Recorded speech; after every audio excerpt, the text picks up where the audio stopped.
What is up, guys, and welcome back to the episode. Last time we had 10 things you didn't know about Batman. Someone suggested Spider-Man, so here you guys go.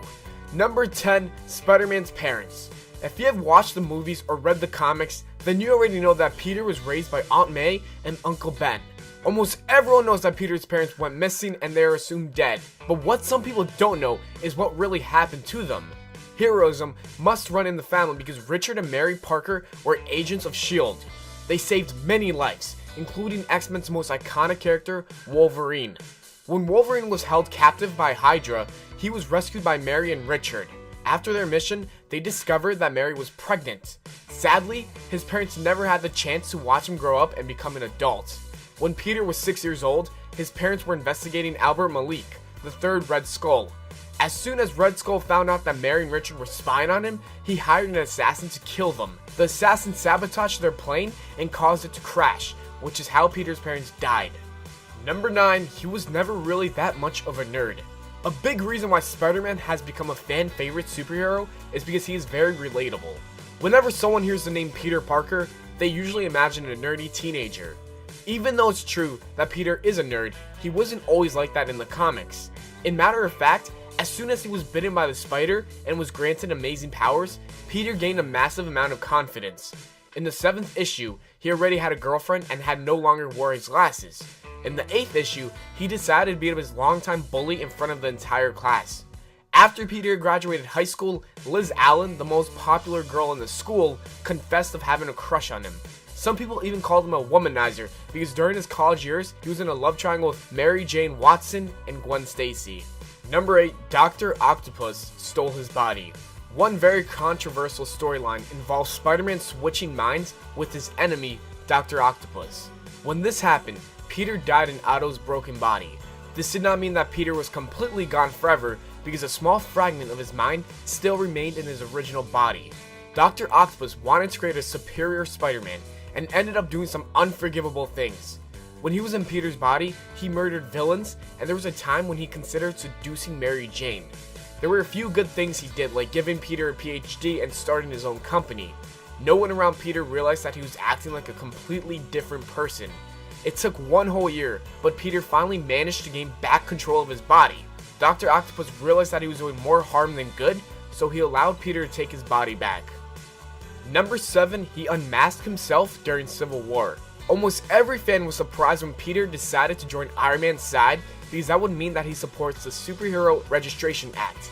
Out of all the Marvel heroes, Spidey is one that many thought would be on Captain America's side. As most people know, Peter has made many enemies in his life, which is why he always kept his identity a secret. Tony Stark convinces Peter that revealing his identity to the public will be amazing for the cause. Finally, Peter believes that it is now time for the world to find out who Spider-Man really is, so he calls a press conference and tells everyone the truth. After he unmasks himself, Google literally breaks because everyone is trying to figure out who Peter Parker is. It didn't take long for Peter to realize that he just made a big mistake. Later on, he decides to join the anti-registration side. Number 6, he has died more than once. Since Spider-Man is such an iconic character, the chances of him dying and never coming back are very, very low. Marvel would never risk killing him off because they would lose many fans, but that doesn't mean that they can't keep him dead for a short period of time. After fighting Green Goblin for the last time and saving his city, Peter ends up dying from his wounds. The saddest part of this storyline was when Tony Stark drives Aunt May to the funeral.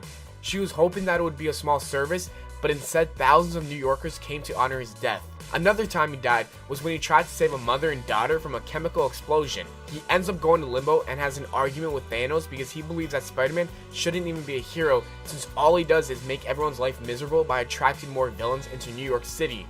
Eventually, Death decides to side with Peter and sends him back to the Earth so he can go back to living. Number 5, Gwen Stacy and Norman Osborn. Many people can agree that the weirdest thing that has ever happened in the Spider-Man comics was the Sin Pass storyline. If you're a big fan of the relationship between Peter Parker and Gwen Stacy, then you are not going to be happy to know that Spidey's biggest enemy impregnated his girlfriend. That's right, Gwen cheated on Peter and had sex with Norman Osborn, also known as the Green Goblin. It doesn't really make any sense that the writers didn't like the idea of Peter being a father, but they were perfectly fine with the idea of Gwen having twins with a villain who later on kills her in the comic.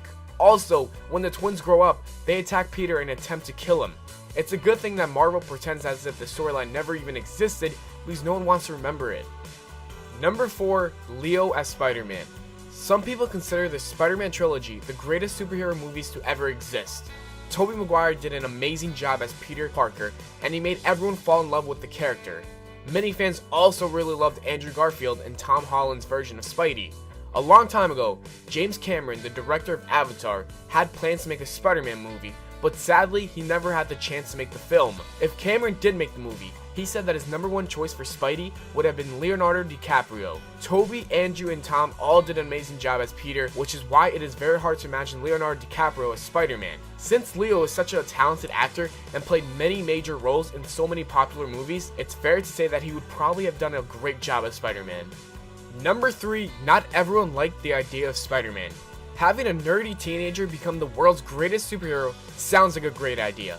But Martin Goodman, head of Marvel at the time, told Stan Lee that it was a rotten idea. The only reason why he didn't like Spider-Man was because he thought that children were going to be scared of the superhero. Goodman believed that fans were going to be scared of Spider-Man because most people are afraid of spiders. Of course, he was wrong because every single Marvel fan ended up loving Spider-Man. Instead of listening to Goodman, Stan Lee decided to create the character anyways, and that was the best decision he has ever made because Spider-Man is now considered one of the most popular superheroes of all time. Number 2, Michael Jackson and Spider-Man. It may be hard to believe, but there was a time when Marvel was going bankrupt. No one was buying their comics, and they were not making any money. If they wanted to save their business, they needed to think fast. Michael Jackson knew that Marvel was desperate for money, so he tried to buy Marvel, but they declined his offer. The biggest reason why Michael Jackson wanted to own Marvel is because he really wanted to play the role of Spider-Man in the movies. He talked to the creator of Spider-Man a few times and asked him if it was possible for him to have the rights to make a Spidey film, but Stan Lee said there was nothing he could do about it. The only way he could make the movie is if he went to the Marvel company and made a deal with them. Number 1, The Clone Saga. If you're only a fan of the Spider-Man movies and you have never read one of his comics before, then you probably never heard of this major story arc. Just like the Sins Past storyline, the Clone Saga is very controversial. In the original story, fans get to see the aftermath of Gwen Stacy's death and how it changed Spider-Man's life. Peter's very upset and he almost quits being a superhero. He discovers that a villain named Jackal, who was a biochemist at Empire State University where Peter and Gwen studied, was madly in love with Gwen.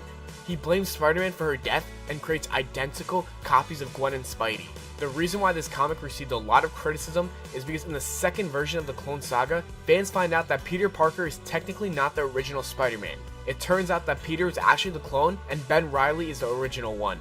Well, that's it for this video, guys. I hope you all enjoyed. If you did, don't forget to leave a like and subscribe for more. Let me know what you guys want to see next. Is another 10 things you didn't know about? Is another top 10? Just comment down below. Also, make sure to share this with your friends, your family, your cousins, your relatives, anyone out there. Just share it. Thanks for watching again. I will see you all in the next video.